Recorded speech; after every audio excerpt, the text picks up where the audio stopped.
janvier, février, mars. On est au mois de mars. Vous allez découvrir le troisième défi du défi Innovation 110% qui va vous permettre, durant 2025, de tenir votre résolution de développer vos compétences en Design Thinking. Donc, au mois de janvier, on a vu le mois de l'inspiration. Le mois de février, c'était plus le mois de la clarté, en posant les bonnes questions pour débuter un projet Design Thinking dans les meilleures conditions.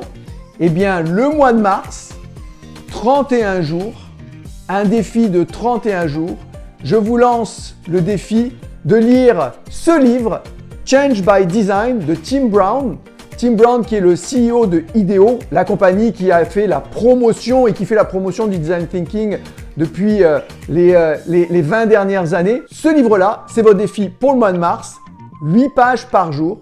Oui, 8 pages par jour et fin mars, vous avez terminé de le lire. Ça se lit très très bien, mais pour vous donner un petit peu plus un avant-goût de ce livre, eh bien, on va voir les grandes parties de ce livre Change by Design. Dans un premier temps, vous allez découvrir vraiment les bases du Design Thinking.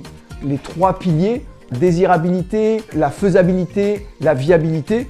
Je vous mets en dessous la vidéo qui vous explique un petit peu ces trois piliers. Vous allez voir pourquoi on met le consommateur au centre de toutes les décisions.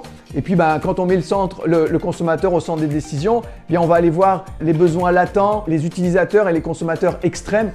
Tout ça, c'est expliqué avec des cas concrets, des cas d'entreprise très concrets. Donc ça, c'est la première partie du livre. Ensuite, ce qui est intéressant, c'est que ce livre aborde aussi le mental du designer. Le mental du designer, pourquoi? Parce que on fait face très souvent à des projets complexes. On est dans le flou très souvent pendant une longue période. Ce livre explique un petit peu le besoin d'optimisme, le besoin de clarté. Et vous allez voir aussi, il y a un graphique que moi je montre durant chaque projet où vous allez voir à quel moment du processus de Design Thinking vous allez être un peu dans la traversée du désert avec un mental un petit peu down, je pourrais dire. Toute l'équipe va le vivre, tous vos projets vont le vivre avec un down à un certain moment et ensuite on va repartir avec une clarté en prototypant. Donc tout ça c'est expliqué, c'est très intéressant ce côté mental du designer. Ensuite, ce livre aborde tout ce qui a trait au brainstorming, donc l'utilisation des personas durant les brainstorming. Durant les brainstorming, on se raccroche toujours à nos personas, on se raccroche toujours aux besoins. On n'est pas dans des sessions de créativité artistique, mais vraiment des créativités pour et par le consommateur. Ensuite, la 4e partie, c'est vraiment l'économie de service. Ils expliquent très bien cette économie de service où on passe finalement d'économie de produit à une économie d'expérience. Alors quand on est dans une économie de service, on est à l'écoute des intentions des consommateurs, on est à l'écoute de leurs besoins parce que dans une économie de service, on fait vivre des expériences. Et quand on veut faire vivre des bonnes expériences, il faut bien connaître les consommateurs. Je vous donne un exemple.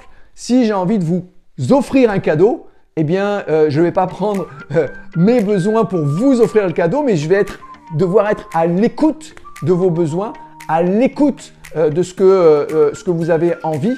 Aujourd'hui, c'est comme ça. Quand on développe un produit, on est sur l'aspect très besoin d'utilisation, mais aussi besoin émotionnel, besoin d'intention. Pourquoi? Parce qu'on veut vous faire vivre une expérience. Vous allez vouloir faire vivre une expérience à vos consommateurs. Et pour cela, il faut vraiment bien les connaître. Ensuite, il n'y a pas d'économie de service sans storytelling. Il n'y a pas de design thinking sans storytelling. Et dans ce livre, on vous parle très bien de l'utilisation du storytelling pour aller présenter vos résultats de recherche, vos résultats de projet, mais aussi présenter finalement la belle histoire à vos consommateurs. Alors, quand je dis une belle histoire, on ne raconte pas des histoires avec du storytelling, on raconte une histoire, donc basée vraiment sur des bons fondements. Et ça, c'est très important. Finalement, ils expliquent très bien le processus systématique de l'approche Design Thinking pour gérer l'innovation dans l'entreprise, mais aussi pour gérer les portefeuilles de projets d'innovation. Donc, comme je vous l'ai dit, c'est votre défi du mois de mars, 8 pages par jour. C'est pas énorme, 8 pages par jour à la fin du mois de mars, vous aurez solidifié vos bases, solidifié vos connaissances. 8 pages par jour pour solidifier vos connaissances. Eh bien, je pense que c'est un très bon défi pour le mois de mars. Donc, je vous souhaite un très bon défi du mois de mars pour lire ce livre, donc Change by Design de Tim Brown. Et on se donne rendez-vous au mois d'avril pour le défi du mois d'avril. En attendant, passez à l'action et innovez à 110%. Salut!